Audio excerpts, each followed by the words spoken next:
I'd like to start by paraphrasing the beginning of a short story by H.G. Wells.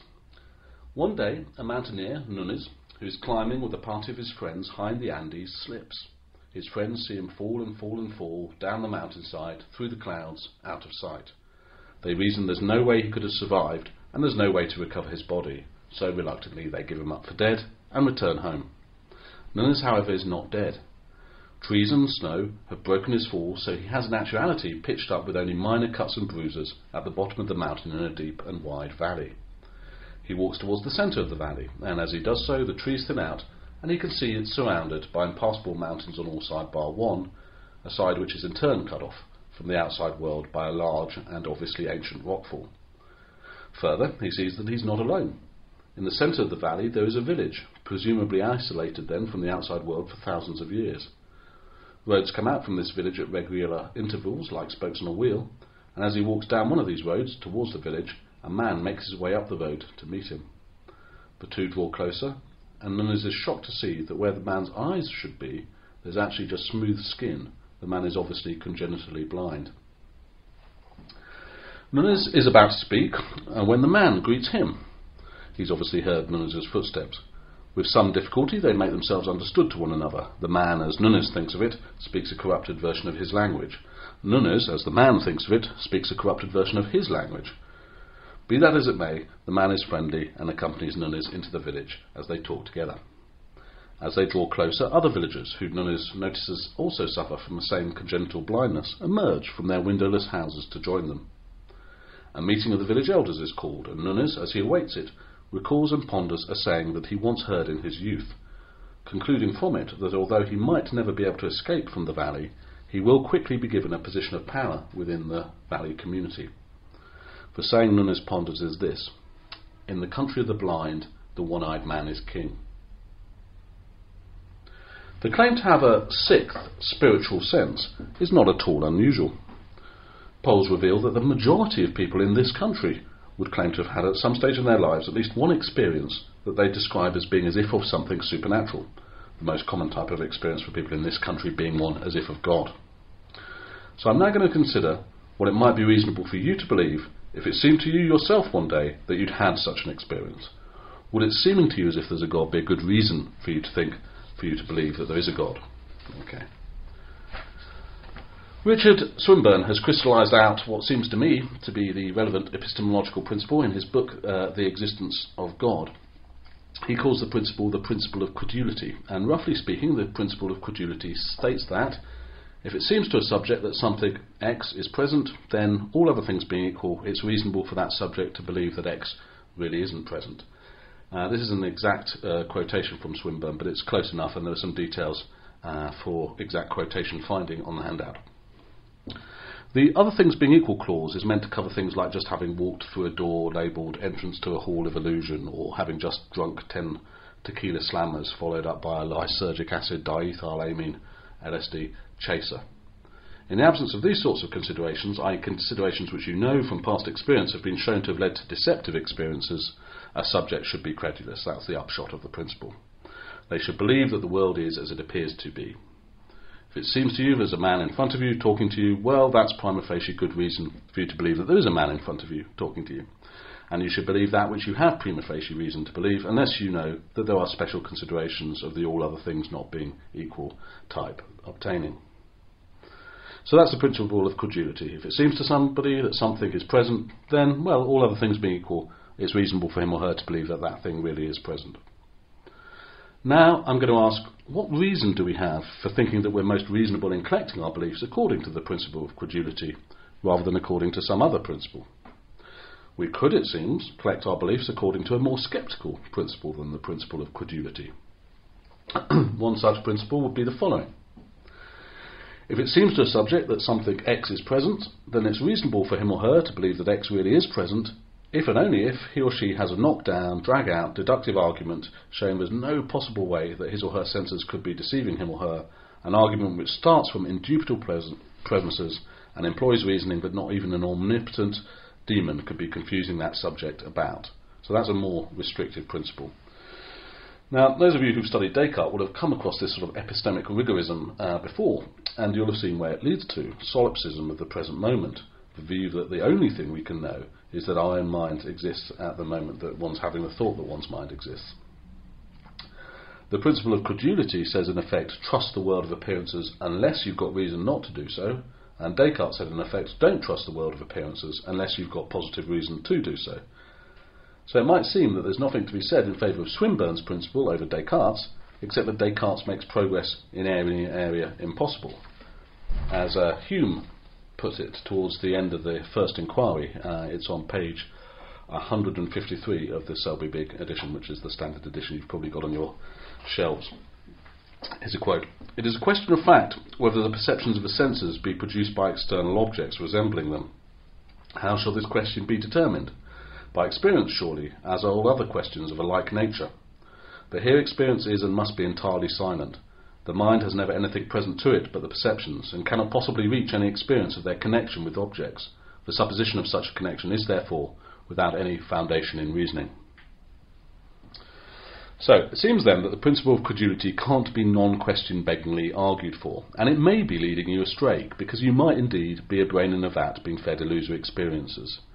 But even if one can suspend one's use of it for a moment or two in a philosophy tutorial, for the purposes of everyday life one relies on the principle of credulity absolutely, and one regards oneself as rational in doing so. If the philosophy of religion is not to become epistemology generally, we must ignore the scepticism of those who argue that there's no reason to believe that there's a God, but as only reasons for thinking that there are no reasons for believing there's a God are the arguments that hyperbolic sceptics put forward for us having no reason to believe that there's anything exterior to our own minds at the present time. The lady who wrote to Bertrand Russell saying, "I'm a solipsist, and it's such a good philosophical position to hold that I'm surprised I don't find more people sharing the view with me," she wasn't assisting him in his sceptical philosophy of religion.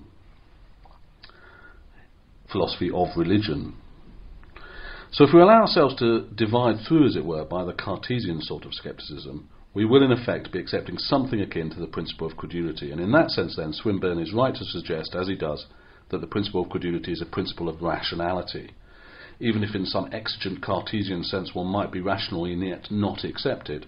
In the practical, day-to-day sense, anyone who seriously thought that most of the time the world wasn't as it appeared to them to be would be being irrational. So it is that I suggest that we should accept the principle of credulity. I'm not going to be arguing with that. Okay, given the principle of credulity, it follows that if it seems to you you're having an experience of God, you have good reason, in virtue of that experience, for believing that there is a God, unless you have reason to believe that all other things are not equal. That special considerations obtain. Remember that clause.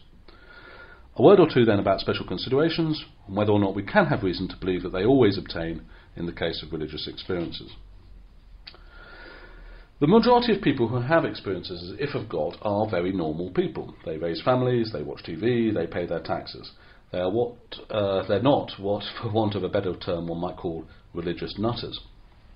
Other elements of these people's perceptual apparatus seem to equip them well for functioning in the everyday physical and social world. So why suppose that this, what they might perhaps think of as a sixth spiritual sense, why suppose that this doesn't put them in touch with a higher spiritual reality, but rather is some subject-specific hallucination-inducing abnormality?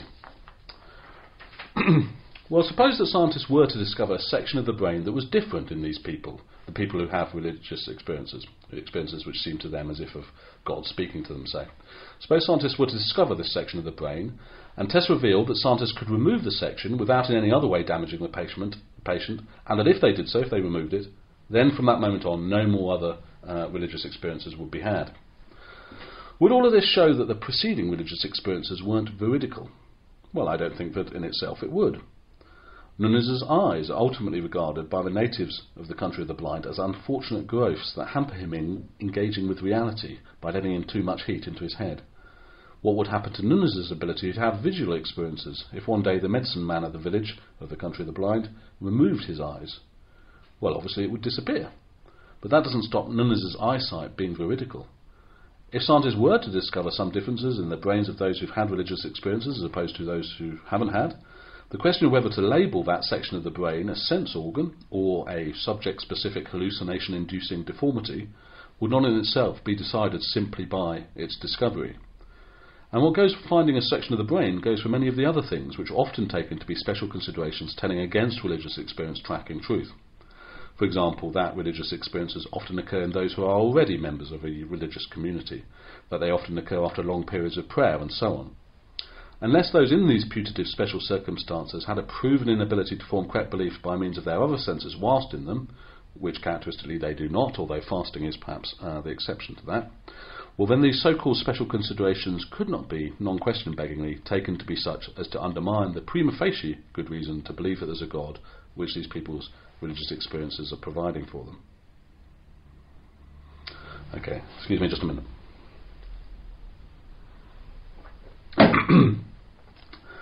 A more powerful argument against the veridicality of religious experience, and thus the reasonableness of having had a religious experience as even prima facie reason for believing what the experience seems to reveal, will be provided if those who had religious experience had a proven inability to form correct beliefs more often than incorrect ones by means of their spiritual sense. And it's not unreasonable I say, to think that there might be some hope of doing this by showing that the diversity in the contents of the world's religions is so great that on the truth of any one of them, the majority of people who come to beliefs on the basis of their religious experiences must be coming to false beliefs. Okay, so consider by way of analogy the following situation. You're standing with some friends by the side of a deserted road to watch a car rally. After a few minutes, a lone car goes noisily by, and it seems to you to be blue.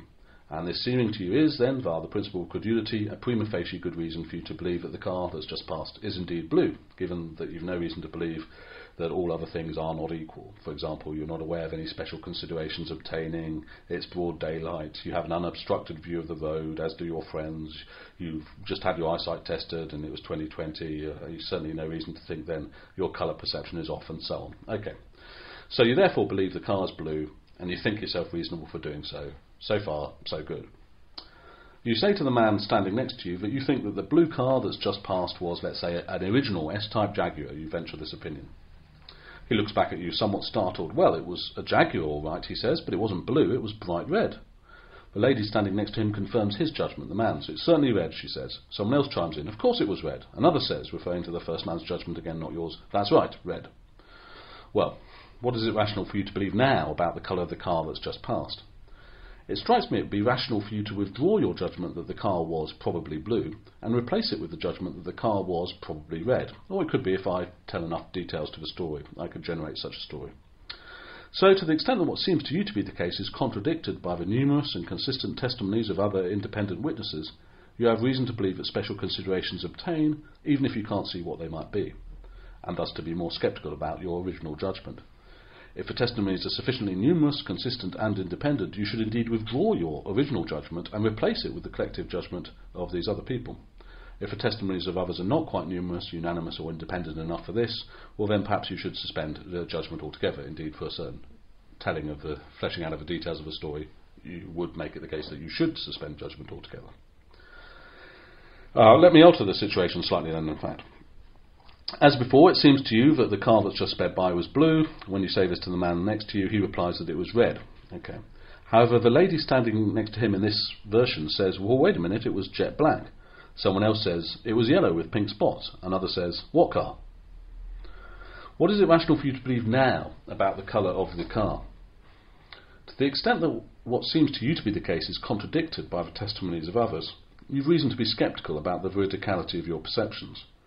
However, if those testimonies themselves conflict with one another, then to the extent that they cannot be said to support any judgment more than they can be said to support any other, it's rational for you to stick by your original judgment as the one most probably correct amongst them, whilst downgrading the probability that it is correct by some, and perhaps considerable, extent. If the collective testimony of your peers is worthless as a guide to the colour of the car, it's simply too various to support any particular judgment, then you're thrown back on the fact that it certainly seemed to you that the car was blue. And whilst now you should be much more sceptical about this too than you would have been before hearing your peer's testimony, you should believe that it's more likely to be blue than it is to be any other particular colour, which is of course quite compatible with believing that it's more likely to be some other colour than it is to be blue. If you had to put your money anywhere, you'd put it on blue. But in putting it on blue, you'd think that it more likely than not that you would be losing your money, or about to lose your money. In the presence of testimony which conflicts with your experience, yet which is so mutually inconsistent that it, as it were, cancels itself out, you are always justified in sticking with your original judgment in at least that very minimal sense, though let's underscore the fact that is quite a minimal sense.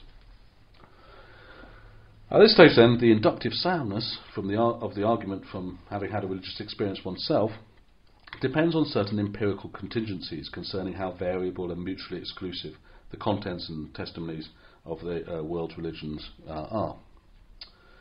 The contents and testimonies of those who claim to have had a religious experience.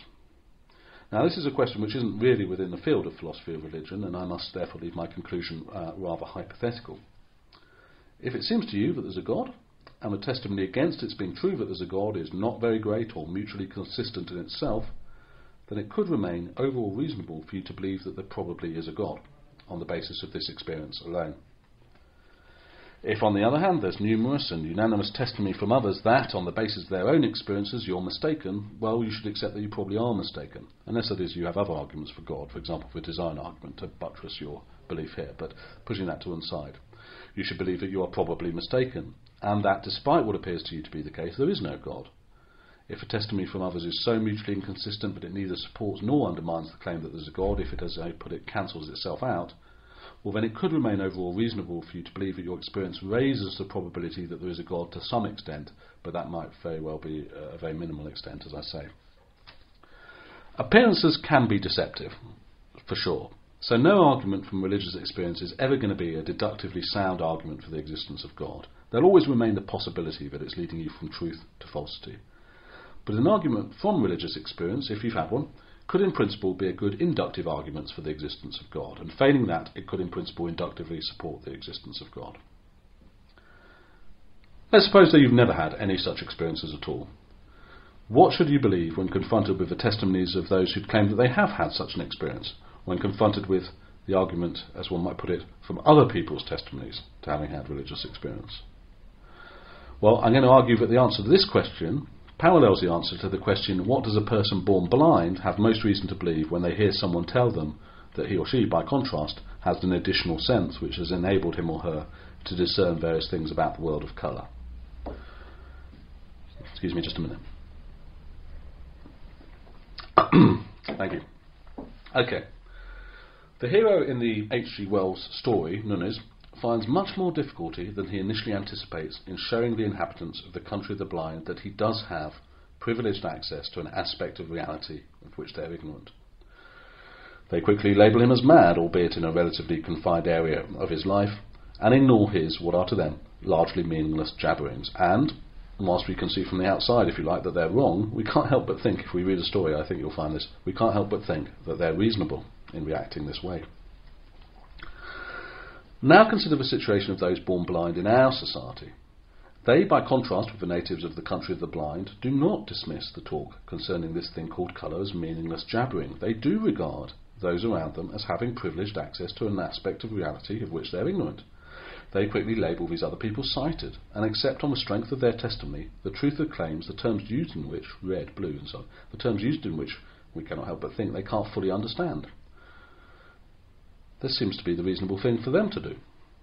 So what's the difference between the two cases, people born blind in the country of the blind and the people born blind in our country? Well, I suggest that the important difference is that in the country of the blind, Nunez is the only testifier to the existence and character of the world of colour, whereas in our society there are numerous people who describe themselves as sighted, and not only are they numerous, but also they agree with one another as to the character of this world of colour. So from all this, if the analogy is apposite, it would follow that, to the extent that there was a substantial number of people testifying in an essentially consistent way to the existence and character of a spiritual world, that would be a reason for those who not themselves had any experiences of this world to believe that it existed and have the character to which these people's collective testimony bore witness. So, I'm inclined to conclude that to the extent that those who claim to be in receipt of religious experience are numerous amongst us, and speak with a consistent voice as to the nature of the spiritual reality they take themselves to be experiencing, it's reasonable for those of us without the benefit, and benefit is then the right word, the benefit of religious experience, to take their collective testimony as reason for believing in the truth of what they say as to the nature of this spiritual world. To the extent that those who claim to be in receipt of religious experiences are few and far between, and to the extent that they speak with contradictory voices as to the nature of the spiritual reality they take these experiences to reveal, it's reasonable for us those of us without the hindrance, and hindrance is then the right word, of religious experiences, to take their collective testimony as a reason to believe that there's a relatively infrequent, subject-specific, hallucination-inducing condition which we've been lucky enough not to have developed. At this stage then, the argument from other people's testimonies to having had religious experiences is thrown back once again on those things which philosophers are, perhaps, sadly loath to engage with, empirical facts. Empirical facts are relevant, but this isn't a series of lectures about empirical matters, but rather about the arguments in which they find their home, and so I'm not going to get into it. To what extent are there large numbers of independent witnesses? To what extent do these witnesses testify in a consistent way as to the character and existence of a spiritual world? Well, as I say, to investigate these questions would take many more lectures and take one outside the field of the philosophy of religion. So in this context then, I must leave my conclusion hypothetical. If the right sort of testimony were forthcoming, the argument from religious experience construed as the argument from other people's testimonies to having had religious experience could provide one with reasons for believing that there's a God. These reasons could never amount to a deductively sound argument for the existence of God, because what seems to people, even what seemed to an enormous number of people to be the case, still might not be the case. Appearances can be deceptive. So it is that any argument from other people's testimonies to having had religious experience of the existence of God could only ever at most be an inductively sound argument. But if the right sort of testimony were forthcoming, it might very well be that. And even if it wasn't quite that, if the testimonies were rather too minimal or inconsistent to raise in themselves the probability sufficiently for it to be more probable than not that there was a God, well, an argument from other people's testimonies to having had religious experience could inductively support the theistic conclusion, i.e. raise the probability of its being true to some extent. As such, an argument from other people's testimonies to having had religious experience could in principle form part of an inductively sound cumulative case argument for the existence of God. Okay, so which of these arguments that might be good in principle are in fact good in practice? Well, my thesis has been that you must investigate and decide. But I want to close this part of the lecture by referring to what would follow for you were your investigation to turn up the results that mine has. So here I am speaking, as it were, outside my field of specialism, somewhat anecdotally, even no reason to go along with me. Okay. The collective testimony of religious experience of humanity is multitudinous, but whilst relatively multitudinous, it is also relatively disparate. The commonalities amongst people's religious experiences, and here we must remember to include those of the adherents of religions which don't see the supernatural order as personal, the commonalities amongst people's religious experiences is merely that there's some supernatural realm that is not malevolent, and that putting oneself in touch with it is of vital importance. Not fundamentally malevolent, maybe there's devils and things, but the most ultimate, the most powerful supernatural dimension is not malevolent. Okay. As such, the collective testimony of humanity is not enough to give us positive reason to prefer any one religion over any other. That's my claim. Even then, though, it does, given that the testimonies to this effect are numerous enough, and from people whose integrity we have no reason to question, it does give us some reason to suppose that physicalism is false, which is no small result. We have reason to believe that there is a supernatural realm in addition to a physical, a supernatural realm which explains why there's a physical realm for us to describe, why there's an us to do with describing, a supernatural realm which we need to orientate ourselves properly towards if we're to find our ultimate fulfillment. It's just that we can't, from a study of the collective testimony of humanity alone, conclude anything less vague than that about the nature of a supernatural realm, and thus how it is that we might orientate ourselves properly towards it. But perhaps we can move beyond this rather vague conclusion. Perhaps the testimonies of those who subscribe to one religion should be given greater weight than those who subscribe to another, not because they have greater integrity or more numerous, but rather because there are peculiar features integral to that one religion, but only that religion's being true could explain. And this line of thinking brings us to the next argument that we'll consider, the argument from reports of apparent miracles.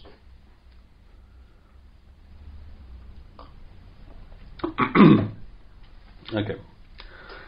The Gospels tell us that Jesus was crucified, died, and was buried. So far there's nothing particularly unusual. But the Gospels go on to tell us something else, that 3 days later Jesus was miraculously raised from the dead. Surely only God could have performed such a feat, and thus surely the Gospels give us reason to believe that there's a God, and indeed to believe that this God has endorsed one religion, Christianity, over and above the others. This is a version of the argument from reports of apparent miracles, and our friend the great David Hume was the most significant critic of it. And for the rest of this week's lecture, I'm going to be focusing on what he had to say, what Hume had to say. Firstly, we might consider then what I call Hume's a priori argument against the rationality of believing in miracles on the testimony of others. This is on the handout. Hume's a priori argument now. The most detailed definition of miracles that Hume gives is in a footnote on page 115 of Selby Big, where he says this: "A miracle may be accurately defined, a transgression of a law of nature by a particular volition of a deity or by the interposition of some invisible agent." Well, that one might think is fair enough. A merely unusual event, however fortuitous, wouldn't properly be called a miracle. So far then, so good. In the main text preceding the note, in which Hume's defined miracles, he observes that wise people proportion their belief according to the evidence. Well, again, that might seem reasonable enough. Again then, so far so good. Having made this point, Hume goes on to define laws of nature as whatever uniform experience has established. Why do you think that it's a law of nature that water boils at 100 degrees centigrade, or at least does so at sea level or under 1 atmospheric pressure? Well, because that's what you and thousands of other people have had uniform experience of having happened in the past. Laws of nature then, by definition, have uniform experience, maximally good evidence, in favour of their always holding, otherwise they wouldn't be called laws of nature, they'd be called pretty good generalisations or something. So with these points in the bag, we've now got all the materials we need to construct Hume's a priori argument against the rationality of believing in miracles on the testimony of others. A report of a miracle is, on Hume's definition, amongst other things, a report that a law of nature hasn't held. That's what makes it a report of a miracle, rather than a report of perhaps a rather unusual and fortuitous event. So, a report of a miracle is a report of something which, were it to have happened, would have gone against that which you have maximally good evidence for believing. Because laws of nature are that which you've had a uniform experience in favour of always holding. So, when you proportion your belief according to the evidence, therefore, when you are a wise person, remember how he defined a wise person, you must believe that the report probably isn't true, that the miracle probably did not occur.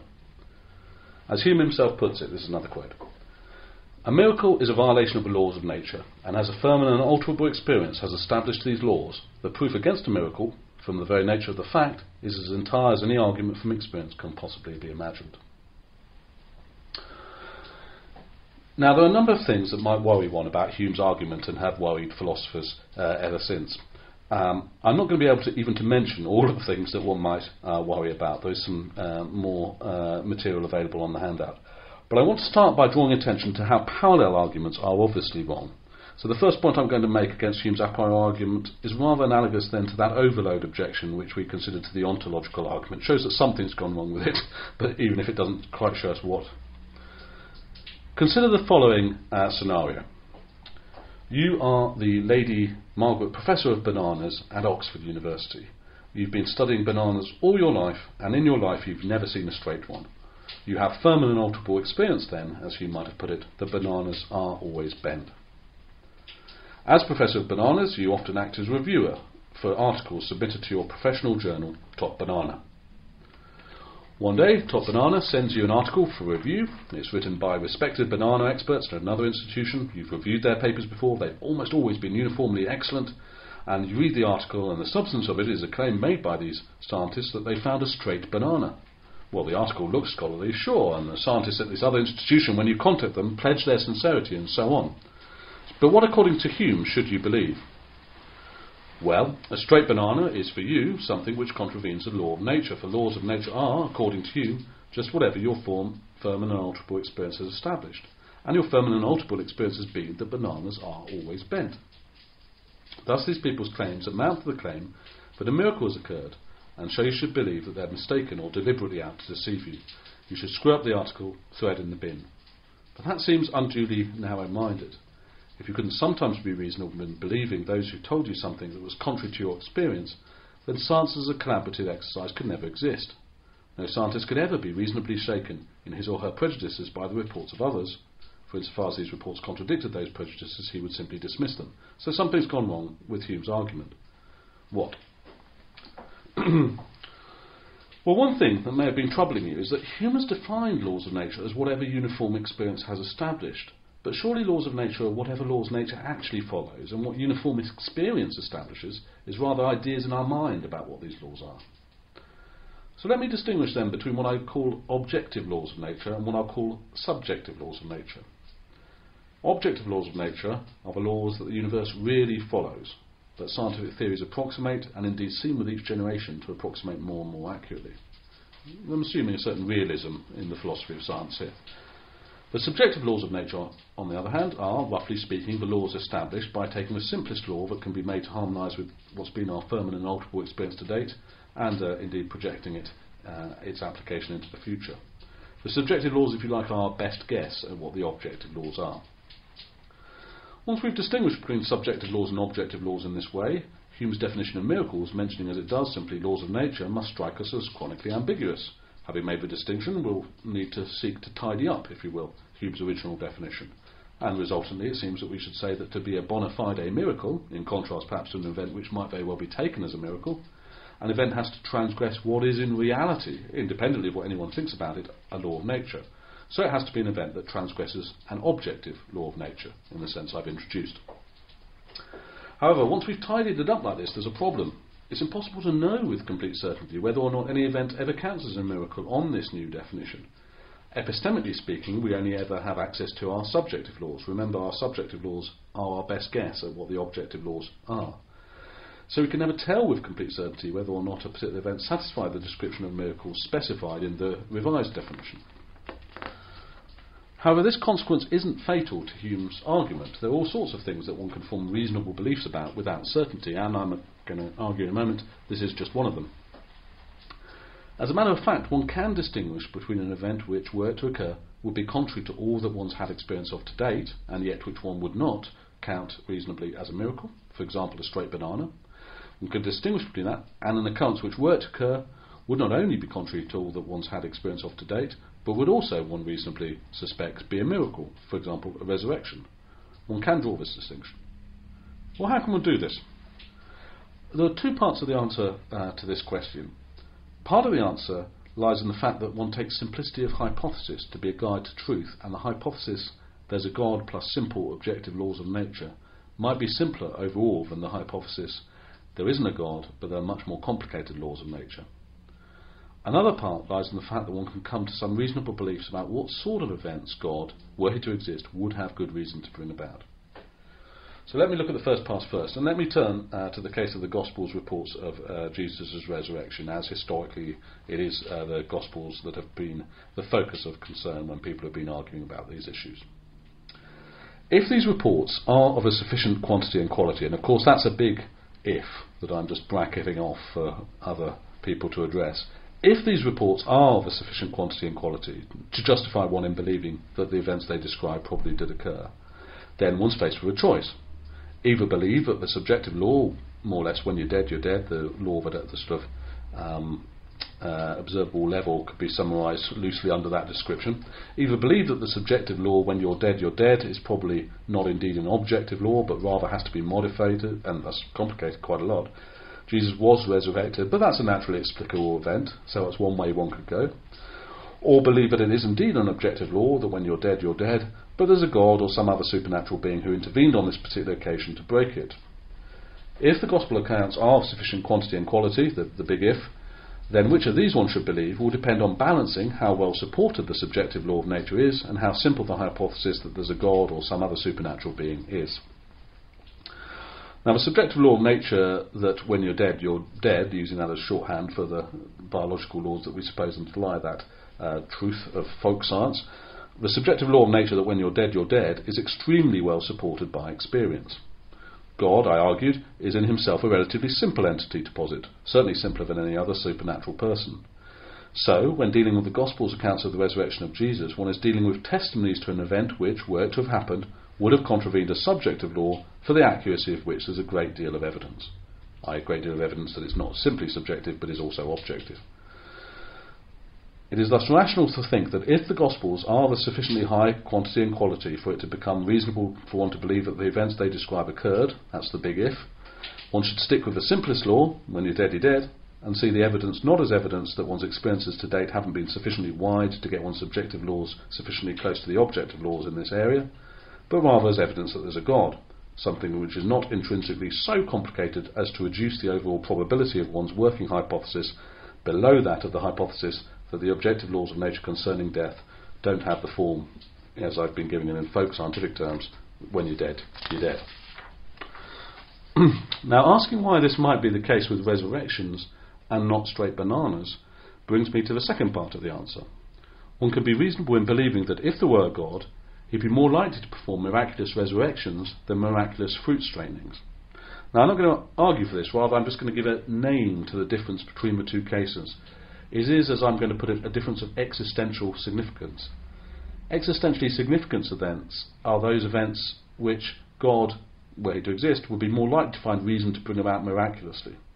And it's not easy to articulate exactly what existential significance amounts to, but I suggest this doesn't really matter for the purposes of our investigation, for we all have a tolerably clear understanding of when it would be there and when it would not, in extreme cases. No doubt there are marginal cases.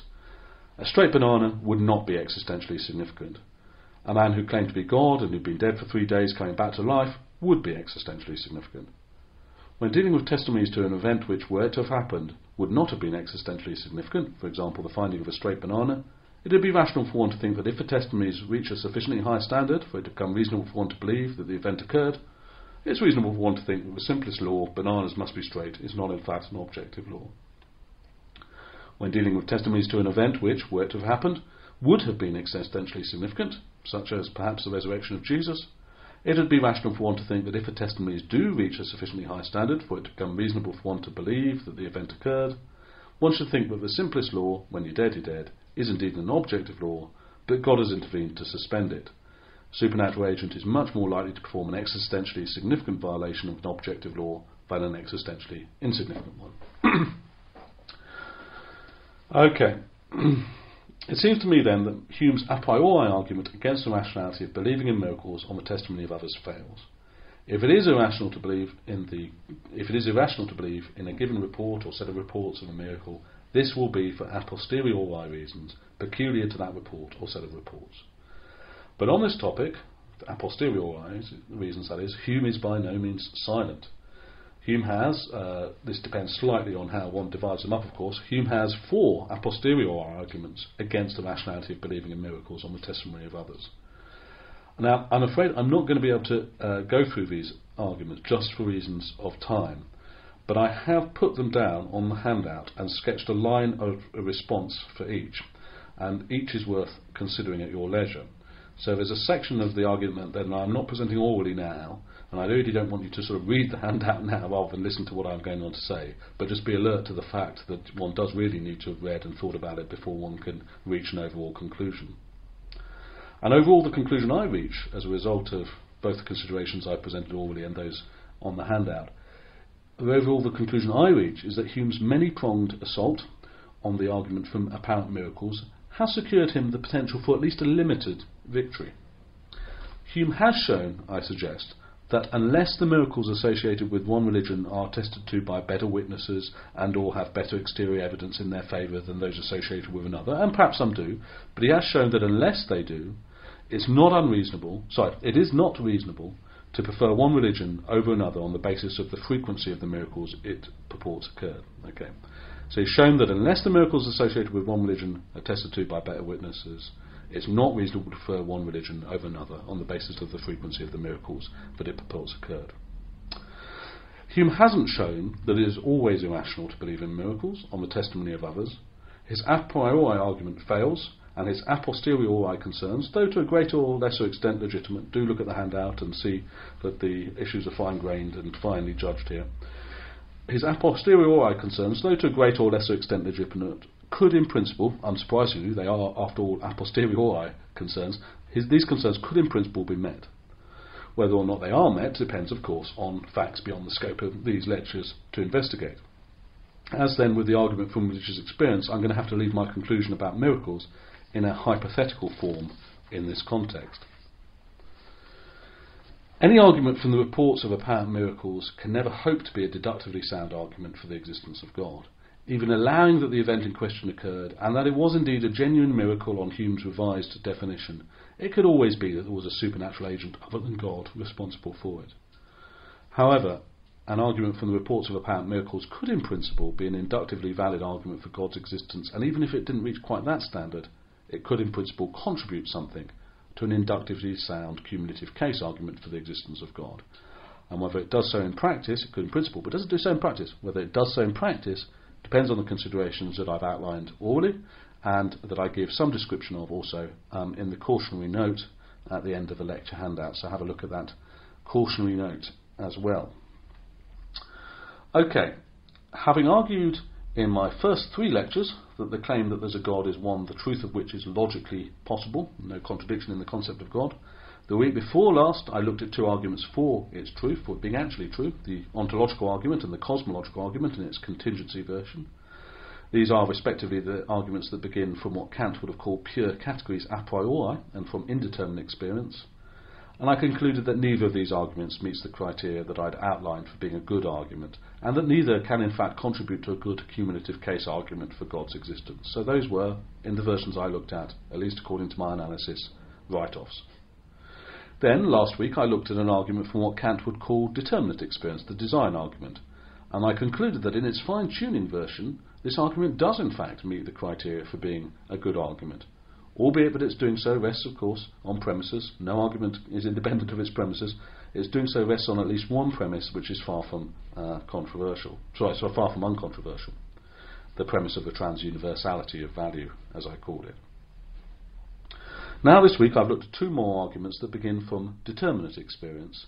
The argument from religious experience, both one's own if one's had one, and the testimonies of other people, and the argument from reports of apparent miracles. My conclusions as to the merits of these 2 arguments have been more hypothetical than in previous weeks. Both of these arguments I've suggested are potentially good arguments for the existence of God or potentially support the God hypothesis, and whether they actually manage to achieve this potential depends on empirical facts as sketched briefly and as detailed in the cautionary note on your handout. Now, as I said in an earlier lecture, there are many arguments for the existence of God, many arguments against. Many arguments for the existence of God, and the time that we have together is short. So I've had to narrow my focus to looking at just a selection of those arguments.